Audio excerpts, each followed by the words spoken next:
Maka saya bersyukur pada Allah SWT bisa ikut salat subuh berjamaah, dan kita berharap salat subuh kita tadi menjadi wasilah kita bisa mendapatkan tiket atau mendapatkan kesempatan bertemu dengan Allah tanpa hijab. Amin ya rabbal alamin. Kenapa demikian? Karena salat subuh berjamaah adalah tiket kita bertemu dengan Allah tanpa hijab.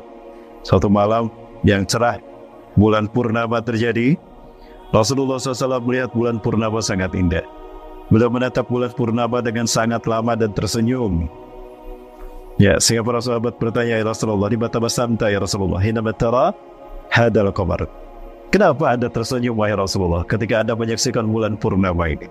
Maka kata Rasulullah SAW, innakum satarawna rabbakum kama tarawna hadal qamar. Sungguh kalian akan bertemu dengan Tuhan kalian. Kalian akan melihat seperti apa zat Tuhan kalian sesungguhnya dengan mata kepala kalian sendiri. Kama tarawna hadal qamar, sebagaimana kalian menyaksikan indahnya bulan purnama ini.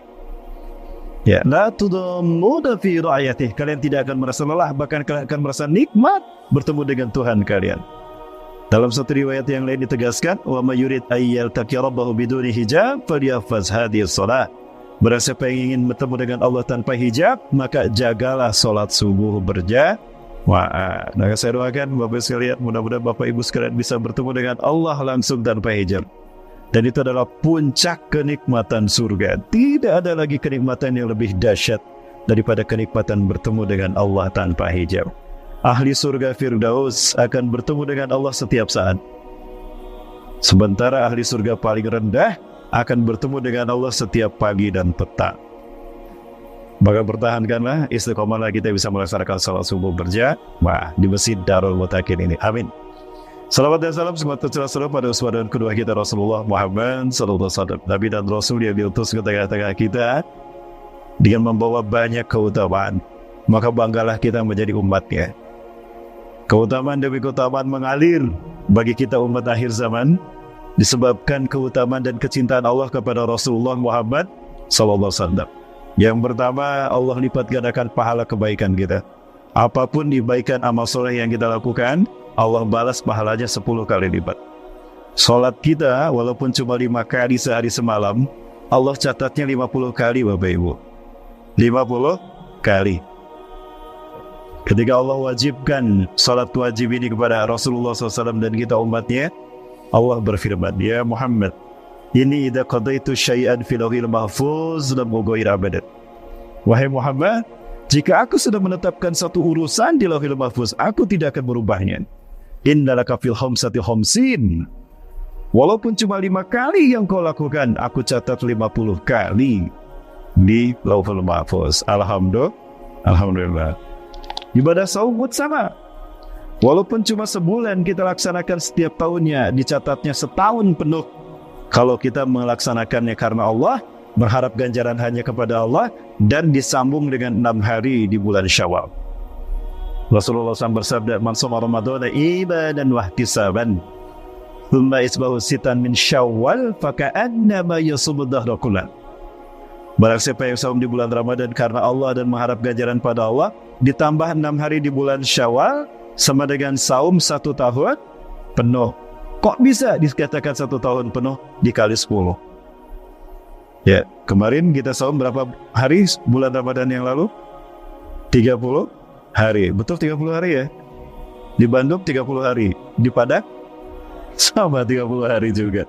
Ditambah 6 hari di bulan Syawal jadi 36. 36 dikali 10 360. 1 tahun berapa hari? 360 hari.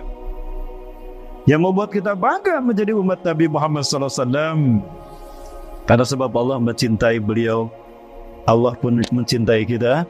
Allah jadikan kita umat yang paling banyak menghuni surga. Bapak Ibu mau masuk surga? Yang jawab sedikit ini, peminatnya sedikit rupanya. Bapak Ibu mau masuk surga? Tahu nama-nama surga Bapak Ibu? Hafal nama-nama surga? Hati-hati ini, ahli surga yang mau masuk surga wajib hafal nama-nama surga. Yang tidak hafal nama-nama surga tersesat nanti di padang mahsyar. Gak ada Google Map nanti Bapak Ibu ya, di padang mahsyar nanti. Yang pertama surga? Di mana-mana nih saya tanya pasti Firdaus jawaban yang pertama. Gak apa-apa, surga paling tinggi. Di bawah Firdaus, Aden. Di bawah Aden, Naim. Ini tidak di bawah Naim, Ma'wa. Subhanallah. Kayaknya cuma sendiri ini yang masuk surga duluan nih. Di bawah Ma'wa bunda, Darussalam. Naim sudah yang ketiga. Di bawah Darussalam, ini bapak-bapaknya gak ada yang hafal nih. Pak, hafal surga apa hafal neraka, Pak? Neraka nggak usah dihafalin, Pak. Kita nggak berminat memasukinya, Pak ya. Di bawah Darussalam, Darul Maqamah. Di bawah Darul Maqamah, Baitul Ma'mur yang paling bawah. 7 ya, hafalin ya. Baik, yang pertama Firdaus. Di bawah Firdaus, Aden. Di bawah Aden, Naim. Di bawah Naim, Ma'wa. Di bawah Ma'wa, Darussalam. Ini yang mau masuk surga nggak hafal nama-nama surga? Masya Allah. Di bawah Darussalam, Darul Maqamah. Paling bawah Baitul Ma'mur. Di bawah Baitul Ma'mur, Darul Muttaqin. Loh, memang dari mana kita meraih surga kalau bukan dari masjid? Bukankah masjid adalah poros surganya? Bumi. Jangan salah Bapak Ibu sekalian. Ya. Man salaka tariqan yaltamisu fihi ilman sahadahullahu tariqan ilal jannah. Barang siapa yang menempuh satu jalan untuk menempuh majelis ilmu, menuju menghadiri majelis ilmu, Allah mudahkan jalan baginya menuju surga. Itu jaminan kalau kita datang ke majelis ilmu, apalagi diawali dengan salat berjamaah dan di masjid. Man kharaja min baitihi ila baitin min buyutillah fahuwa fi sabilillah. Barang siapa yang keluar dari rumahnya untuk menuju satu rumah Allah, maka dia ada di jalan Allah, dalam jaminan Allah. Celaka ketika menuju masjid, meninggal dunia, syahid di jalan Allah. Alhamdulillah. Ada jaminan seperti ini kalau kita shopping ke mall? Nggak ada. Kalau kita rekreasi ke pantai? Nggak ada. Ke masjid? Ada jaminan. Maka makmurkan Masjid Darul Muttaqin. Siap Bu ya? Makmurkan Bu ya? Gimana? Jadi masuk surganya Bu? Insya Allah. Apa nama-nama surganya? Para ulama, para zuhama, para mama datuk yang dirahmati Allah SWT. Saya Rahmat Wikuni. Tadi sudah disampaikan, saya datang dari Bandung, Jawa Barat Bapak Ibu. Saya bersyukur lahir di Barat Bapak Ibu ya. Ibu saya Jawa Barat, ayah saya Sumatera Barat. Jadi sama-sama Barat Bapak Ibu. Datuk saya dari Bukit Tinggi, Sungai Pua. Sungai Pua dari Singapura. Ya. Coba saya nggak bisa bahasa Padang Bunda, mohon maaf sekali ini. Datuk saya belum sempat mengajarkan saya bahasa Minang. Beliau meninggal di saat saya masih berusia kelas 3 SD lah. Datuk saya meninggal ketika saya masih usia 3 SD. Tapi insya Allah saya bangga. Cuma satu, walaupun cuma satu yang saya bisa terkait dengan Minang. Makan nasi Padang saja. Itu saya bisa. Tapi bahasa Padang saya tidak bisa. Baik, nanti saya belajar sama mama semua yang di sini ya.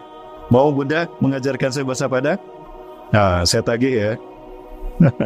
Baik, Bapak Ibu, kapan Islam masuk ke Indonesia? Ada banyak teori. Tadi malam kami bahas Nabi Adam pernah meninggalkan jejaknya, ada tapak tuan di Sumatera ini. Besar ukurannya, maka diduga berdasarkan para peneliti ahli sejarah, itu kemungkinan adalah telapak kaki Nabi Adam AS di Nusantara. Yang kedua, di zaman Nabi Ibrahim, kemungkinan Islam sampai ke Nabi Ibrahim. Bu, Nabi Ibrahim istrinya berapa Bu?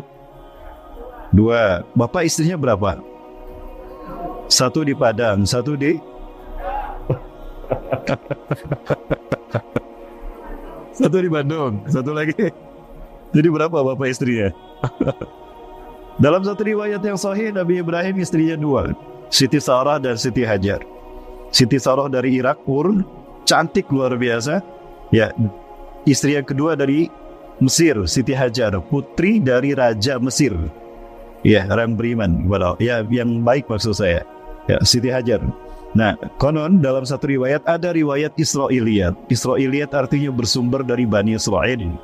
Karena Bani Israel selalu berdusta, maka kita tidak bisa membenarkan dan tidak bisa menyalahkan. Artinya cukup sebagai wacana bagi kita bahwa Nabi Ibrahim pernah menikah 3 kali.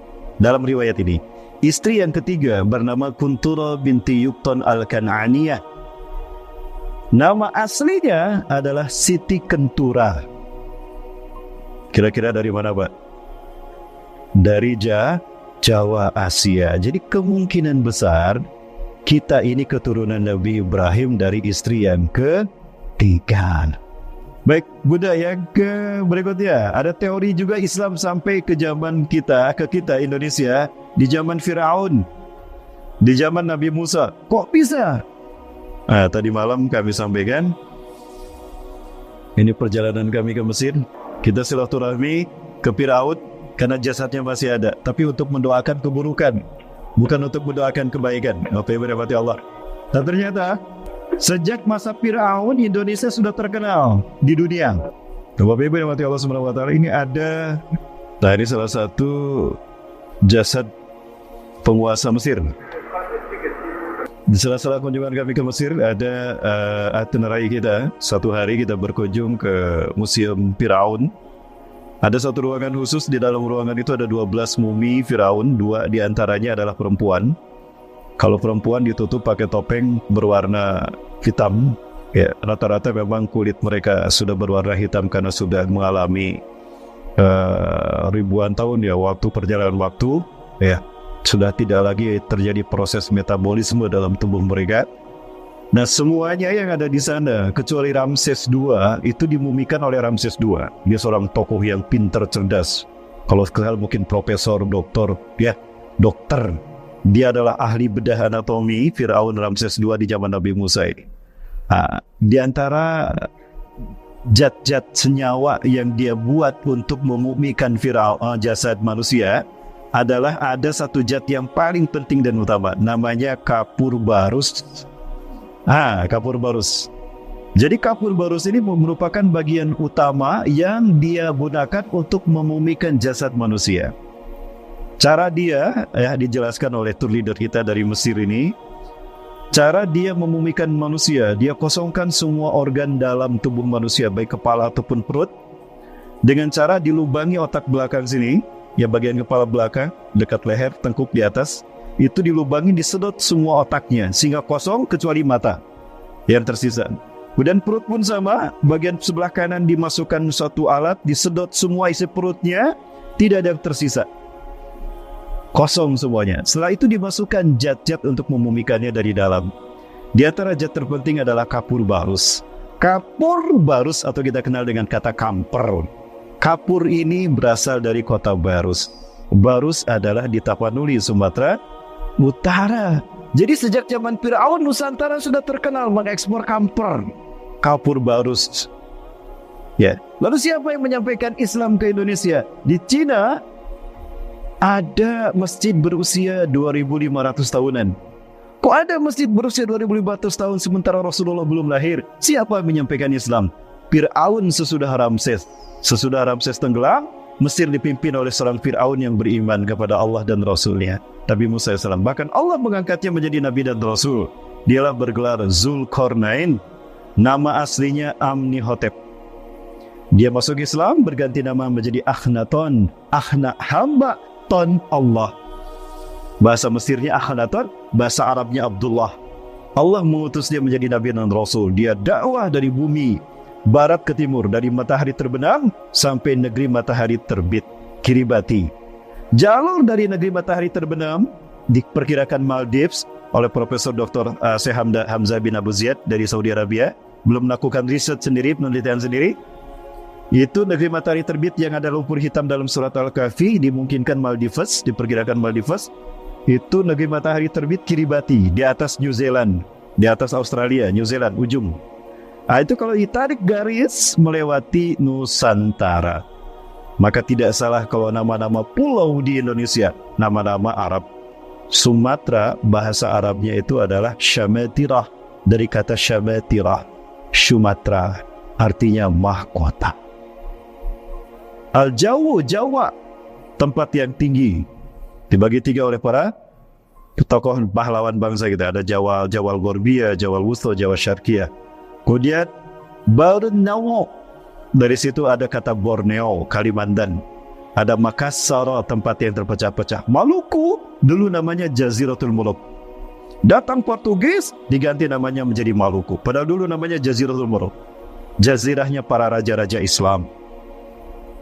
Brunei Papua Nugini dulu namanya Biladun Nurul Islami. Datang Portugis Belanda diganti dengan Papua Nugini. Padahal dulu di Papua banyak ulama-ulama Islam. Itu Bapak Ibu yang dirahmati Allah. Baik Bapak Ibu, itu barangkali iklan kita, Bapak Ibu yang dirahmati Allah. Pilot project kita adalah Palestina. Kenapa harus Palestina? Kita bahas hari ini. Kalau saya tanya Bapak Ibu sekalian yang dirahmati Allah, siapakah manusia pertama yang Allah ciptakan? Jawabannya siapa? Nabi Adam. Yakin Nabi Adam? Dari mana kita tahu Nabi Adam manusia pertama Bapak Ibu? Dari Al-Quran. Ada Al-Quran menjelaskan? Enggak ada. Begini Bapak Ibu sekalian, ada di dalam kitab Tarikh Atlas Tarikhul Anbiya wal Mursalin karya Syekh Sami bin Abdul Al-Maglus, atau di dalam kitab Qisasul Anbiya wal Mursalin karya Al-Hafiz Imam Nukathir rahimahullah. Ketika Nabi Adam bertaubat kepada Allah, beliau berkata, "Ya Rabb, qad syahidta li anni qad akhta'tunak." Ya Allah, Engkau telah menyaksikan aku telah melanggar laranganmu. Engkau larang aku memetik dan memakan pohon kayu itu, buah pohon kayu itu, aku melanggarnya. Tapi ya Allah, kenapa dari semua banyak buah-buahan di surga ini cuma ini yang kau larang ya Allah? Aku tidak keracunan karena memakannya.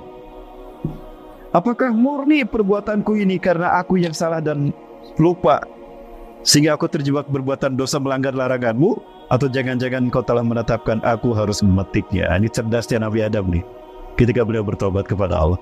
Maka Allah mengatakan, bal inni qad katabtuhu laka qabla khalaqtuka. Bahkan aku telah menetapkan kamu harus memetik buah pohon kayu itu sebelum aku menciptakan engkau Adam. Nah, jadi Nabi Adam sudah ditetapkan oleh Allah harus memetik buah pohon kayu, sehingga ada alasan dari Allah untuk menurunkan Nabi Adam dari surga ke Sumatera Barat, ke bumi ya. Di mana Nabi Adam turun? Di Padang, di Nepal Bapak Ibu. Fi makanin a'la fawqal ardi, tempat tertinggi di muka bumi, Nepal. Ada Himalaya, Mount Everest di sana.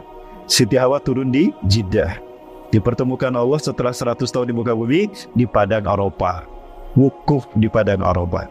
Baik Bapak Ibu yang dirahmati Allah. Maka kemudian Nabi Adam berkata, "Fabima katabta alayya?" Karena engkau telah menetapkan aku harus memetik buah pohon kayu itu. Wa bikirami Muhammadin sallallahu alaihi wasallam, dan demi kemuliaan Muhammad sallallahu alaihi wasallam, fatub alayya taubati, maka terimalah taubatku. Nabi Adam ketika bertaubat menyebut nama Rasulullah sallallahu alaihi wasallam dan berselawat untuk Rasulullah. Pertanyaannya, kalau begitu siapa yang pertama diciptakan? Nabi Adam apa Nabi Muhammad? Jamaah, Nabi Adam apa Nabi Muhammad? Si Nabi Adam. Allah bertanya kepada Nabi Adam, "Min aina arafta Muhammadan?" Waktu syuruk. Gimana Bapak Ibu? Mau salat syuruk dulu atau lanjut? Lanjut saja ya. Ya, majelis ilmu lebih utama daripada salat syuruk. Ya. Baik. Allah bertanya pada Nabi Adam, "Min aina arafta Muhammadan?" Dari mana engkau tahu Muhammad? Aku belum memberitahukan padamu. Apa kata Rasulullah? Kata Nabi Adam, "Afala khalaqta nura qabla an takhluqas samawati wal ard?" Bukankah engkau telah menciptakan cahaya Muhammad, nur Muhammad, sebelum kau menciptakan langit dan bumi? Berarti yang pertama diciptakan hakikatnya siapa? Rasulullah SAW. Adapun manusia yang lahir pertama kali secara fisik adalah Nabi Adam alaihi salam. Kenapa Rasulullah dilahirkan di akhir zaman, tidak di awal peradaban manusia? Bapak Ibu, kehidupan kita adalah pertarungan. Ada satu nas para ulama mengatakan, innamal haya asiratun bainal haqqi wal batil. Hidup kita ini adalah pertarungan antara hak dan batil. Berbicara pertarungan, pertandingan, kira-kira babak yang ditunggu-tunggu, babak penyisihan, semifinal apa babak final Bapak Ibu? Babak final. Kenapa babak final yang ditunggu-tunggu? Karena babak yang menentukan siapa yang menang, siapa yang kalah. Kalau babak final, babak penentu siapa yang menang dan kalah, kira-kira pemainnya pemain cadangan apa pemain yang terbaik? Pemain yang terbaik. pertarungan hak dan batil yang diawali Nabi Adam berhadapan dengan Ajazil yang karena tidak mau sujud disebut iblis, pembangkang, berakhir di akhir zaman. Babak finalnya di akhir zaman. Maka yang bertarung bukan yang ecek-ecek tapi yang terbaik.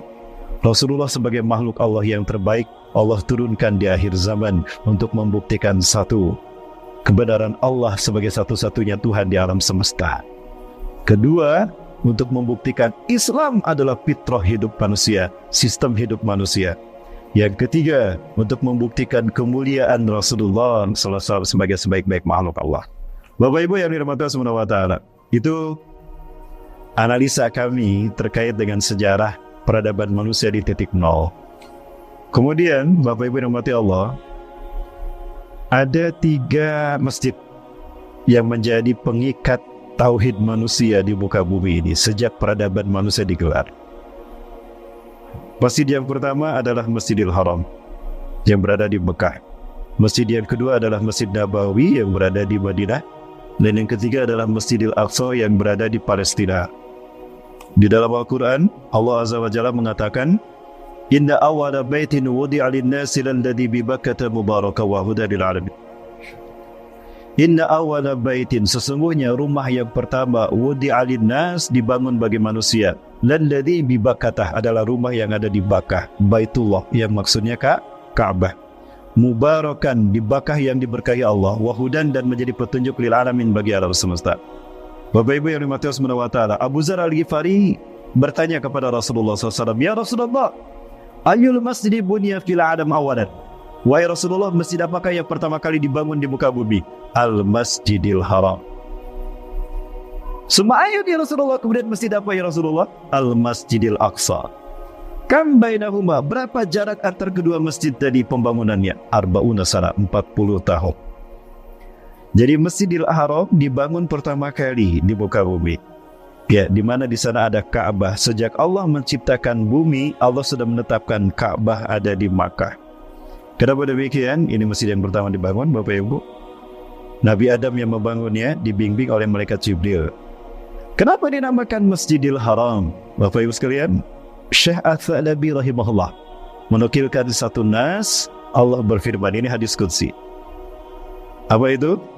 Allah berfirman kepada Nabi Adam, Ya Adam, ini tugas pertama Allah kepada Nabi Adam. Tugas yang Allah berikan pada Nabi Adam pertama kali setelah 100 tahun di muka bumi. Ya Adam, ini ladaya baitun bi Bakkatal mubarakah allati tusawi arsyhada. Hei Adam, aku punya satu rumah di Bakkah yang aku berkahi. Bakkah itu Makkah, yaitu Ka'bah yang lurus dengan arsy-Ku. Ini Bapak Ibu, kenapa kita harus menyembah Allah, sholat dengan mengarah ke Ka'bah? Karena Ka'bah rumah Allah, Allah simpan lurus dengan arsy Allah. Maka sucinya arsy Allah hadir di Ka'bah dan sekitarnya, sehingga tanah itu menjadi tanah yang suci.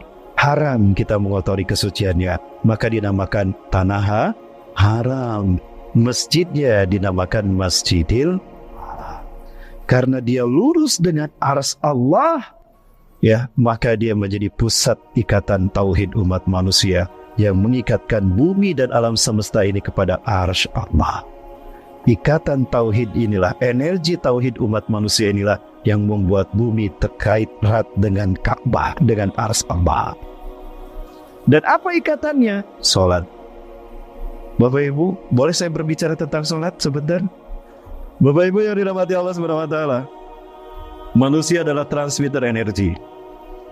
Apapun aktivitas yang kita lakukan terkait dengan energi, dan energi bersifat kekal, tidak bisa dimusnahkan, sebagaimana kekalnya ruh yang Allah ciptakan. Ya Bapak Ibu, apapun yang kita lakukan itu memancarkan energi. Contoh Bapak Ibu, andaikan kita berjalan, di depan ada pertigaan. Ketika kita belok kanan, kita berpapasan dengan UAS, Ustadz Abdul Somad. Kira-kira perasaan apa yang muncul dalam hati kita? Perasaan senang ya, bertemu dengan UAS. Apalagi UAS sudah punya istri lagi sekarang. Selfie dulu sama UAS. Senang ya? Senang. Tapi ketika kita belok kiri, ternyata kita berpapasan dengan seorang preman. Wajahnya menakutkan, penuh tato tubuhnya, dan menyeramkan wajahnya. Perasaan apa yang muncul dalam hati kita? Perasaan takut. Kok bisa beda perasaannya? Ketika bertemu UAS senang, bertemu preman, apalagi premannya belum pensiun. Kalau preman sudah pensiun ada di masjid kan, hijrah biasanya gitu ya. Kok beda perasaannya? Aura, itulah energi. Ulama, ustadz, banyak kebaikannya, auranya positif, energinya positif. Preman yang belum pensiun, yang kerjanya malakin orang atau berbuat kejahatan, ya, yang berbuat kejahatan maksud saya, maka penuh dengan dosa, maka auranya negatif. Yang penerimaannya takut, itu energi, aura. Coba saya bingung Bapak Ibu, kalau saya berpapasan dengan aura kasih, perasaan apa yang muncul dalam hati saya? Deg-degan ya. Ustadz juga manusia, tahu yang cantik mana yang enggak. Artis pasti cantik kan? Bu, gimana Bu? Lanjut. Nah, ketika kita sholat sebetulnya kita mengirimkan iman Islam kita dalam bentuk gelombang energi. Kalau sholat kita khusyuk maka sampai ke Ka'bah. Kalau sholat kita khusyuk tidak, energi kita akan ikut kepada di mana pikiran kita melayang. Kemudian kalau kita sholat khusyuk sendirian, mungkin sekian kilobait sampai energinya ke Ka'bah. Tapi kalau kita berjamaah, energi kita digabung dengan energi jamaah, cepat sampainya ke Ka'bah. Itulah kenapa sholat berjamaah lebih baik daripada sholat sendirian. Energi kita cepat sampainya ke Ka'bah. Allahu Akbar. Kemudian Bapak Ibu yang dirahmati Allah, satu keajaiban di muka bumi ini, azan tidak pernah berhenti setiap detik. Coba dihayati. Ketika Indonesia adzan subuh, Malaysia adzan subuh. Indonesia belum selesai adzan subuh, Malaysia sudah adzan. Belum selesai Malaysia adzan subuh, Thailand sudah adzan subuh. Belum selesai Thailand adzan subuh, Burma, Myanmar, Rohingya sudah adzan subuh. Sambung ke Bangladesh, terus sampai ke perairan Atlantika. Ketika di perairan Atlantika adzan subuh, Indonesia Timur sudah adzan zuhur. Artinya azan tidak pernah berhenti setiap detik. Baik. Kalau azan tidak pernah berhenti, maka sholat pun tidak pernah berhenti setiap detik. Dan kalau sholat tidak pernah berhenti setiap detik, maka tidak henti-hentinya manusia mengirimkan iman Islamnya dalam bentuk gelombang energi iman dan Islam ke Ka'bah. Bapak Ibu, sebelum pandemi COVID-19 terjadi, saya atau kita kapanpun datang ke Masjidil Haram selalu ada yang tawaf. Betul? Dan tawaf digambarkan oleh Rasulullah SAW, kana Nabi SAW ja'ala al-Ka'bata fi shimali hinama yatufuha. Adalah Rasulullah mengelilingi, menjadikan Ka'bah di sebelah kirinya ketika beliau berputar mengelilingi Ka'bah. Bapak Ibu, apa yang terjadi? Ketika energi berkumpul di satu titik, diputar berlawanan dengan arah jarum jam atau searah dengan 4 jari kita, maka akan terjadi lompatan energi yang arahnya ditunjukkan oleh ibu jari kita. Iman Islam yang dikirim manusia di seluruh penjuru dunia, energi tauhidnya berkumpul di Ka'bah, diputar oleh orang yang tawaf, itu terlempar ke atas lurus dari Ka'bah. Kemana? Ke arsy Allah. Bapak Ibu bisa diikuti? Subhanallah. Satu keliling kita tawaf, 1 lapis langit terlewati. 7 keliling kita tawaf, 7 lapis langit terlewati. Sampailah iman Islam kita kepada Allah. Itulah kenapa ketika kita datang ke Baitullah, kalimat yang kita ucapkan adalah kalimat talbiyah, labbaik Allahumma labbaik. Kami datang menghadapmu ya Allah. Inilah kami ya Allah, hamba-Mu yang bernama Fulan bin Fulan, yang muslim, yang selalu beribadah kepadamu. Allahu Akbar. Itulah kaitan solat dengan haji sebagai rukun Islam yang kelima. Tawaf dimulai dari Hajar Aswad. Ketika kita sampai ke satu keliling, kita disunahkan mencium Hajar Aswad atau istilam. Bismillahirrahmanirrahim, Allahu Akbar. Harus menghadap ke Hajar Aswad. Kenapa demikian? Ketika pertama kali Hajar Aswad diterima oleh Nabi Ibrahim dan Nabi Ismail, itu warnanya apa? Putih, Bapak Ibu. Dan Hajar Aswad ini bukan dari galaksi Bima Sakti, bukan. Dari luar kosmos kita. Lalu kenapa sekarang berwarna hitam sehingga diberi nama Hajar Aswad, batu yang hitam? Umar bin Khattab pernah berkata begini kepada Hajar Aswad, ya Hajarul Aswada. Umar bin Khattab berkata kepada Hajar Aswad, ya Hajarul Aswada, innani aradtu li'annaka hajarun. Aku tahu kamu teh batu. Laula ra'aitu Rasulullah sallallahu alaihi wasallam yuqabbiluka ma qabaltuka. Andaikan aku tidak melihat Rasulullah mencium kamu, ngapain aku mencium kamu? Kamu teh batu. Tapi aku melihat Rasulullah menciummu dan bertakbir kepada Allah. Sini saya cium. Bismillah, ya Allahu Akbar. Apa hubungannya ibadah haji sebagai konfigurasi tauhid umat manusia di muka bumi dengan mencium Hajar Aswad? Ada. Hajar Aswad ternyata adalah satu batu yang Allah kirim sengaja dan Allah simpan di Baitullah. Dia memancarkan gelombang radiasi pendek persis seperti lampu, memancarkan cahaya di setiap permukaannya sejauh 10.000 kaki. Artinya sejauh 3,3 kilometer dengan gelombang radiasi yang dipancarkannya, Hajar Aswad akan merekam benda yang terkena dengan radiasinya. Ketika kita mencium Hajar Aswad atau wajah kita diperlihatkan dalam radius 3,3 km itu, maka Hajar Aswad akan merekam wajah kita. Makin banyak wajah manusia terekam, makin hitam dia. Maka diberi nama Hajar Aswad. Imam Asy-Syafi'i rahimahullah mengatakan, ketika umat manusia disidang dan dipertanggungjawabkan amal perbuatannya, Hajar Aswad akan memancarkan cahaya ke dinding dan akan terlihat wajah hamba-hamba Allah yang datang ke Baitullah mencium dan melaksanakan ibadah haji dan umrah. Ya Rabb, haulai wujuha ibadik. Ya Allah, inilah wajah-wajah hamba-hambamu yang memenuhi panggilanmu, menyempurnakan tauhid mereka dengan ibadah haji dan umrah. Allahu Akbar. Inilah Islam fitrah manusia. Allahu Akbar. Bapak Ibu bisa diikuti. Namun apa yang terjadi? Apa yang terjadi gara-gara? Bukan gara-gara masker, Bu. Gara-gara pandemi COVID-19, gara-gara corona, manusia terhalang untuk menyempurnakan tauhidnya di muka bumi. Betul? Ibadah haji adalah konfigurasi utama tauhid umat manusia secara global.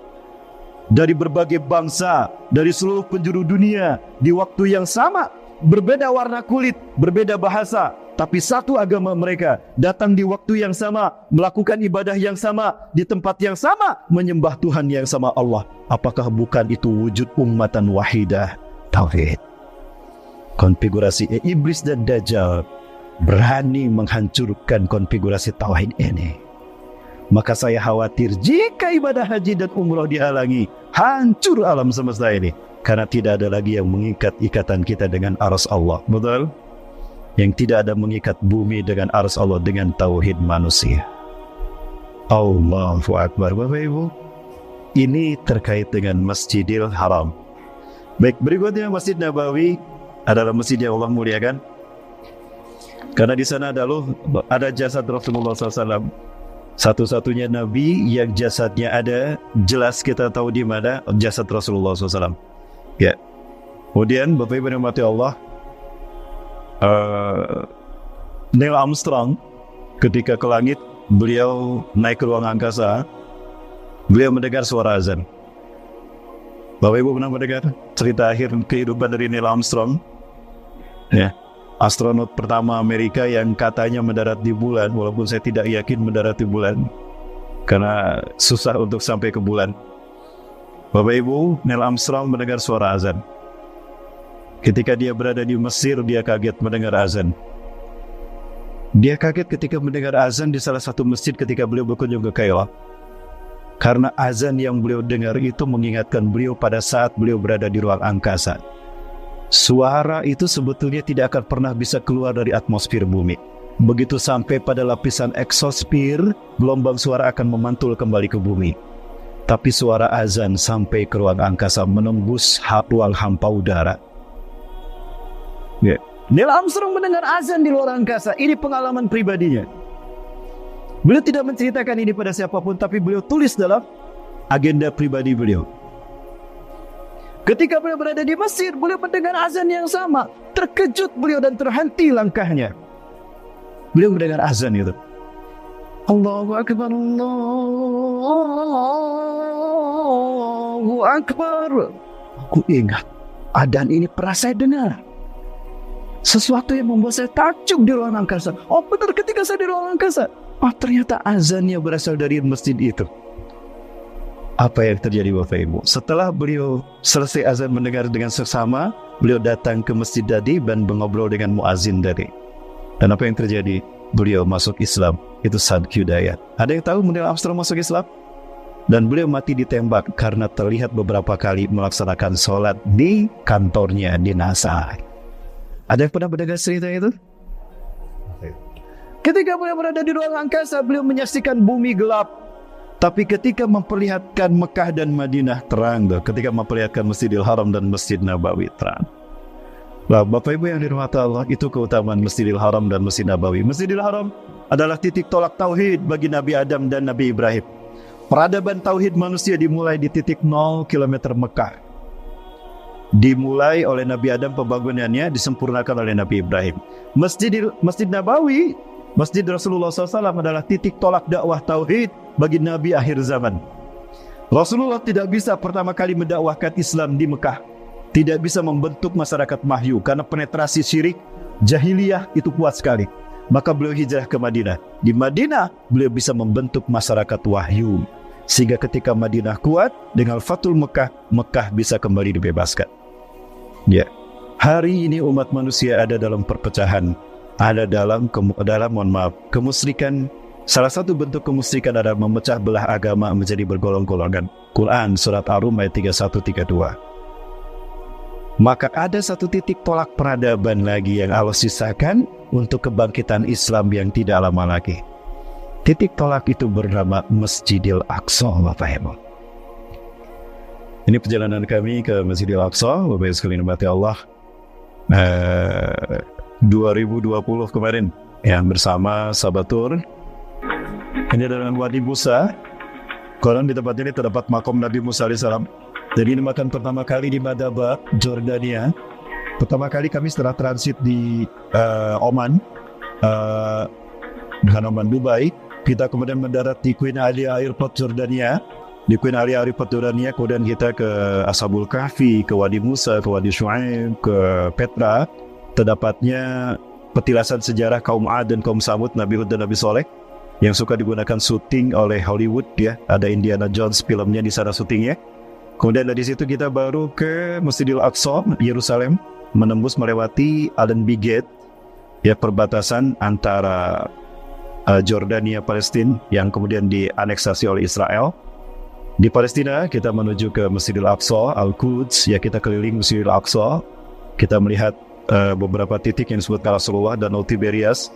Alhamdulillah masih ada airnya, betapapun sudah berkurang. Lalu ke danau kebun kurma Baisan. Lalu juga kita keliling ke tempat lain. Dari situ baru kita ke Mesir, menyeberang melalui Rafah, Bapak Ibu, dan terusan Suez, Bapak Ibu. Nah, Bapak Ibu yang dirahmati Allah Subhanahu wa Ta'ala, Masjidil Aqsa adalah karunia Allah berikutnya yang ketiga untuk kita umat manusia. Ini adalah Masjidil Aqsa. Disebut Al-Aqsa artinya paling jauh. Aqsa itu artinya paling jauh. Jaraknya paling jauh dari Mekah, diukur dari Masjidil Haram. Jaraknya 1233 km. Jarak dari Masjidil Haram. Nah, Al-Aqsa ini adalah kiblat kita yang pertama. Ketika sholat diwajibkan, kiblat kita pertama bukan Ka'bah, tapi Masjidil Aqsa. Rasulullah menghadap ke Masjidil Aqsa ini selama 16 sampai 13 bulan. Bapak Ibu yang dirahmati Allah Subhanahu wa Ta'ala, di dalam Masjidil Aqsa yang luasnya 14,4 hektar atau 144.000 meter persegi, ada 5 masjid. Dulu berdiri dengan megah istana Nabi Daud dan Nabi Sulaiman, tapi hancur karena hukuman dari Allah kepada Bani Israel yang tidak mau mendengar nasihat para nabi mereka. Bahkan nabinya dibunuh, termasuk Nabi Zakaria dan Nabi Yahya. Nah, maka dinding yang tersisa adalah Wailing Wall, dinding ratapan. Dinding ini dinding yang tersisa. Orang-orang menyebutnya Wailing Wall, dinding ratapan. Israel melakukannya sebagai dinding ratapan. Adapun Rasulullah menamakannya Haitul Buraq, dinding buraq, karena Rasulullah memasuki Masjidil Aqsa lewat pintu itu. Di dalamnya ada 5 masjid, Bapak Ibu. Masjid yang pertama adalah Masjid Dome of the Rock. Disebut Dome of the Rock karena di dalamnya terdapat rock, batu Mi'raj yang dinaiki Rasulullah dari bumi ke Sidratul Muntaha. Atau Kubatus Sahara karena kubahnya emas. Besar batu itu sebesar kubah ini, Bapak Ibu. Kemudian ada Masjid Qibli, masjid yang kedua. Disebut Masjid Qibli karena di masjid inilah para sahabat di zaman Rasulullah salat menghadap ke Ka'bah setelah turun Al-Baqarah 144. A'udzubillahi minasyaitonirrajim. Qad nara taqalluba wajhika fis sama' falanuwalliyannaka qiblatan tardah fawalli wajhaka syatral Masjidil Haram. Masjidil Haram ada di sebelah selatan, maka menghadapnya ke sana. Ya, maka masjid ini dinamakan Masjid Kiblat. Di bawah masjid ini, pintu masuknya dari sini, ada tangga ke bawah, ada Masjid Al-Aqsa. Di Masjid Al-Aqsa tua itulah terdapat 2 jet set besar raksasa yang digunakan untuk mengalirkan listrik menerangi Al-Aqsa, karena Israel sudah memutuskan aliran listrik ke sana. Maka butuh minyak untuk menyalakan itu setiap saat, dan minyak itu adalah sumbangan dari umat Islam dunia terbesar, insya Allah, alhamdulillah, Indonesia. Donasi yang Bapak Ibu sampaikan itu kami mohon izin untuk menerangi Masjidil Aqsa. Boleh Bapak Ibu? Pahala kita adalah dari pahala sedekah kita. Kedua, pahala orang-orang yang sholat. Ribuan saya lihat setiap hari orang sholat 5 waktu di sana. Semua orang yang sholat pahalanya mengalir ke kita. Selama harta kita menerangi itu, maka selama itu pahala sholat itu mengalir ke kita. Ini yang disebut dengan sedekah jariyah. Pahalanya mengalir terus. Boleh Bapak Ibu, nanti sedekahnya kami berikan untuk ini. Insya Allah tahun depan kita akan berangkat kembali ke Palestina. Bapak Ibu yang mau ikut saya silakan daftar di nomor ini ya. Nanti bisa ikut berangkat bersama. Kita kajian di negeri para nabi. Ya, kita masuk ke 4 negara, Jordan, Palestina, Mesir. Dari Mesir baru kita ke Madinah, karena flightnya banyak, ongkosnya murah. Kalau treknya Kairo, Madinah itu murah, maka itu yang kami cari. Baik Bapak Ibu yang dimati Allah Subhanahu wa Ta'ala, lanjut ya. Masjid yang ketiga, yang keempat adalah Masjid Burak. Di bawah lantai ini ada Masjid Burak. Pintu masuknya lewat sini. Ada mesin Burak Bapak Ibu. Nah, itu cukup kecil. Namun di masjid itu masih ada lingkaran besi yang digunakan Rasulullah menambatkan buruknya. Maka masjid itu dinamakan Burak, Masjid Burak. Di masjid itu sekarang digunakan oleh ibu-ibu untuk menghafal Quran. Ibu-ibu di sana mereka menghafal Quran setiap hari. Di antara mereka banyak hafizah 30 juz. Ibu-ibu hafal berapa juz? 30 juz apa juz 30? 30 juz apa juz 30? Bu? Beda sedikit ya. Ada 30 juz, ada juz 30. Beda sedikit Bu ya. Baik. Kemudian masjid yang kelima adalah Masjid Marwani di bawah lantai ini.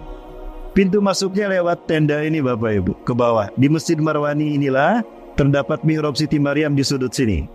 Ya, dan di Masjid Marwani itulah Rasulullah mengimami 1.500 Nabi dan Rasul ketika Isra Mi'raj. Ya, Bapak Ibu, sayang sekali ingin saya perlihatkan sudut demi sudut Masjidil Aqsa dan Palestina, Jordan dan Mesir, tapi waktu kita tidak cukup ya.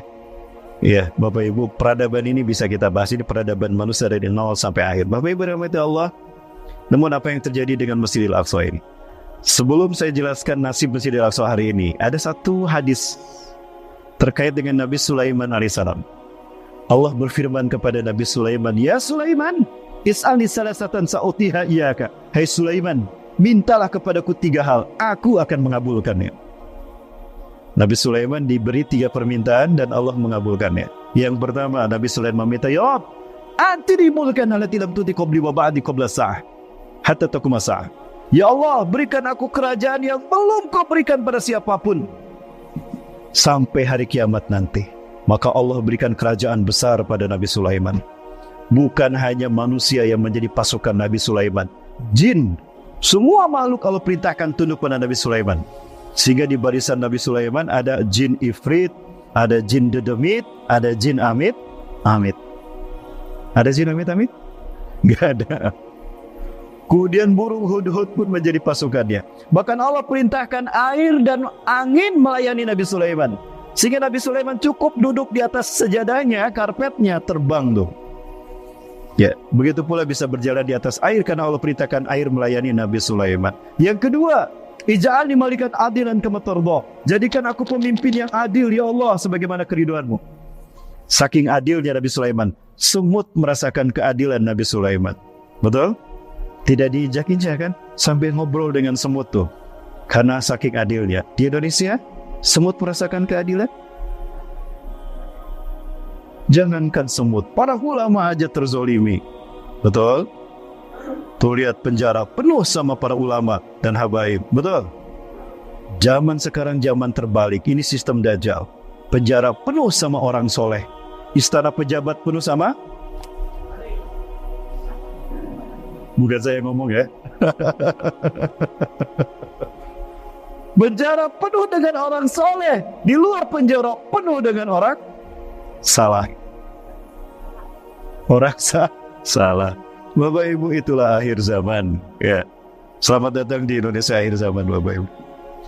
Baik, yang ketiga, Nabi Sulaiman berkata, Ya Rabb, la tada ala ahadin alladhi yazuru masjid hadha. Ya Allah, jangan kau biarkan siapapun, ya Allah, yang berkunjung ke masjidku ini, wa yatubu alika ala dzunubih, bertobat kepadamu atas semua dosanya, wa yusalli fiha walau rak'atain, dan salat di sana walaupun cuma 2 rakaat, illa an tahutu anhu khataya qabla an yakhruja min hadzal masjid. Engkau hapuskan semua dosa-dosanya sebelum keluar dari masjidku ini. Allahu Akbar. Dan Allah mengabulkannya. Artinya apa? Bukan hanya pahala 500 sampai 1000 kali lebih baik daripada salat di masjid manapun kalau kita datang ke salat di masjid ini. Tapi datang kita berziarah ke Masjidil Aqsa, bertaubat kita atas semua dosa-dosa kita di sini, dan salat kita di beberapa masjid ini ataupun di luar sini. Keluar dari masjid ini bersih kita tanpa dosa-dosa. Inilah keutamaan berkunjung ke Masjidil Aqsa. Namun apa yang terjadi hari ini, Bapak Ibu, tidak kurang dari 300 terowongan ada di bawah Masjidil Aqsa ini. Dari setiap sudut ke sudut, saya melihat sendiri bagaimana ekskavator-ekskavator besar punya Israel menghancurkan Masjidil Aqsa ini, membuat terowongan demi terowongan. Sampai 300 terowongan ada di bawahnya. Tujuan mereka, jika ada gempa 5 sampai 6 skala Richter ambruk, diganti dengan Haikal Solomon. Seperti apa Haikal Solomon? Istana untuk raja yang mereka tunggu-tunggu. Siapa raja mereka? Mesaya. Ini adalah satu-satunya dinding yang diklaim dinding yang tersisa dari istana Raja Daud, Nabi Daud dan Nabi Sulaiman. Di sebelah sini ada Camp David, ada David Village, ada kampung Nabi Sulaiman. Bapak Ibu, Rasulullah ketika Islam datang melalui pintu ini, pintu barat. Ini Dam Afdrak, ya, dan ini Masjid Kibli, Bapak Ibu. Dan apa yang terjadi? Hanya orang tua saja yang bisa masuk ke Masjidil Aqsa sekarang dan sholat di dalamnya. Orang-orang muda Palestina seperti saya tidak bisa masuk. Adapun saya bisa masuk karena bukan orang Palestina. Bapak Ibu, sampai di bulan Ramadan pun tidak bisa sholat Jumat. Ya, Bapak Ibu bisa saksikan bagaimana saudara-saudara kita terhalang melaksanakan sholat Jumat. Inilah kejahatan Yahudi, Bapak Ibu. Mau sholat Jumat saja tidak boleh, padahal ini bulan Ramadan. Mereka tidak mau menghormati bulan Ramadan. Hada syahrul Ramadan. Azin lana an nusalli fi Baitul Maqdis Jum'atan faqad salatul Jum'ah. Izinkan kami salat Jumat di Masjidil Haram. Ini bulan Ramadan, bulan suci, kami izinkan. Tidak, Bapak Ibu. Diusir mereka dengan cara seperti ini. Salat tarawih pun pada akhirnya dilakukan di luar Masjidil Aqsa, Bapak Ibu. Dan itu pun dibatasi, tidak boleh lebih dari sekian menit, lebih diusir dengan cara dipukuli hingga berdarah-darah. Begini nasib saudara kita di Palestina dari dulu, Bapak Ibu. Rasulullah SAW Aku khawatirkan kalian akan dimangsa oleh bangsa-bangsa di dunia. Suatu saat nanti di akhir zaman, umatku akan dimangsa oleh musuh-musuh mereka, ibarat hidangan yang ada di atas meja, seperti hidangan yang disantap di atas meja. Amin kiratin nahnu yawma idin ya Rasulullah. Apakah kami minoritas sehingga kami disiksa, kami dibantai oleh musuh-musuh kami? Bal antum yawma idin kasir. Jumlah kalian mayoritas di muka bumi, tapi seperti pasir di tepi pantai. Jumlahnya banyak, terhampar luas, diambil di lemas-lemas, hancur berkeping-keping. Sibuk kita menguruskan urusan politik dalam negeri, sibuk kita menguruskan ormas, orpol dan madhab, berpecah belah karena merasa paling benar, yang lain salah, yang lain ahlul bidah, kami ahlus sunnah, tapi lupa kepada nasib saudara kita sendiri. Hati-hati. Rasulullah bersabda, man istaiqadha wa lam yahtam li amril muslim falaysa minni. Barang siapa yang bangun di pagi hari dan tidak peduli sedikit pun kepada nasib umatnya, saudaraku, umatku, saudaranya umat Islam, maka dia bukan umat. Siapkan hujah kita di hadapan Allah. Jika Rasulullah dan Allah mempertanyakan apa yang kita lakukan untuk membantu saudara-saudara kita, terlebih kiblat kita yang pertama, Bapak Ibu, Masjidil Aqsa. Hari ini Allah masih bisa memberikan kesempatan kepada kita. Kita bisa nyaman tinggal di negara kata, di rumah kita yang luas, dengan kekayaan kita, tidur nyenyak dan makan enak. Saudara kita di sana, saya menyaksikan sendiri, Bapak Ibu, sampai rumput mereka makan. Ketika tikus tidak ada, ketika kucing tidak ada, rumput pun mereka makan. Ini nasib saudara kita. Jika kita tidak peduli kepada nasib mereka, siapkan hujah kita untuk membuat kita bisa diakui Rasulullah sebagai umatnya. Kabar gembira dari Rasulullah SAW, Bapak Ibu. Saya ingin menyumbang di sini, di rumah sakit ini, di Yosef Hospital, di Al-Quds, Yerusalem, ada saudara-saudara kita yang dibantai Yahudi. Saya ingin memberikan donasi untuk mereka, orang tua mereka, untuk biaya rumah sakit. Ada yang membantu, ada yang juga langsung $1.000, $2.000, $2.000 luar biasa. Ini dokter-dokter yang semangat. Bapak Ibu rahmati Allah, ini kita lakukan kenapa demikian? Saya sampaikan. Ya, kemuliaan yang Allah berikan kepada kita, banggalah kita menjadi Muslim Indonesia. Kenapa demikian? 5 remaja penghafal Quran, inilah kenapa kita biayai para penghafal Quran. 5 remaja penghafal Quran, mereka mimpi di malam yang sama di bulan Ramadan 1435 Hijriah. Rasulullah hadir dalam mimpi mereka. Di dalam mimpi itu Rasulullah bersabda kepada mereka. Ini rumah sakit kita di Gaza, alhamdulillah. 2012 ini dokter spesialis, beliau direktur rumah sakit Indonesia yang ada di Gaza, Bethlehem, 74 km dari Masjidil Aqsa. Bendera merah putih berkibar di sana. Tujuannya apa Bapak Ibu? 5 remaja penghafal Quran ini mereka mimpi di malam yang sama. Rasulullah hadir dalam mimpi mereka dan bersabda, "Ya ahla Syam, ya ahla Gaza, innal ladina sayuharirukum min zulmil yahud wa yu'aduna al-Quds ila rihabikum ikhwatukumul muslimun al-Indonesia." Wahai penduduk Syam, wahai penduduk Gaza, sesungguhnya bangsa yang akan membebaskan kalian dari kezaliman Yahudi dan akan membalikan Al-Quds ke tangan kalian umat Islam adalah saudara kalian Muslim Indonesia. Allahu Akbar. Rasulullah menyebutkan nama Indonesia dalam mimpi para penghafal Quran. Dan demi Allah, melalui semangat ini kami para pemuda Indonesia, saya dari Bandung, Jawa Barat, saya keliling Indonesia Bapak Ibu. Bahkan saya sampaikan ke saudara-saudara kita yang ada di Timur Tengah sana. Kami ke Malaysia, bekerja sama juga dengan ABIM Malaysia dan pemuda-pemuda Asia Tenggara. Kami sampaikan kepada saudara-saudara kami bahwa insya Allah 2 pasukan pembebas Al-Aqsa, pasukan Imam Mahdi akan membangkitkan Islam di hari kiamat, sebelum hari kiamat di akhir zaman sudah muncul. Israel sekarang sedang panas dingin. Artinya kebangkitan Islam sebentar lagi Bapak Ibu. Satu lagi Bapak Ibu sekalian, satu pasukan yang akan Allah munculkan sebagai pasukan terakhir, pasukan ketiga yang akan bersama-sama membebaskan kiblat kita yang pertama adalah pasukan dengan panji merah putih. Saya tidak mengatakan hadis ini adalah hadis tentang Indonesia, tidak. Tapi kepada guru-guru saya, ini guru saya Bapak Ibu, saya Ali Kepala Abasi, kami bertemu di Masjid Kibli. Ini Dr. Yusuf Abdul Sunaidah, dosen kami, ya, dosen tentang sejarah Islam juga. Ini Dr. Abu Bakar Awabidah, Wakil Ketua Rabita Ulama Palestin.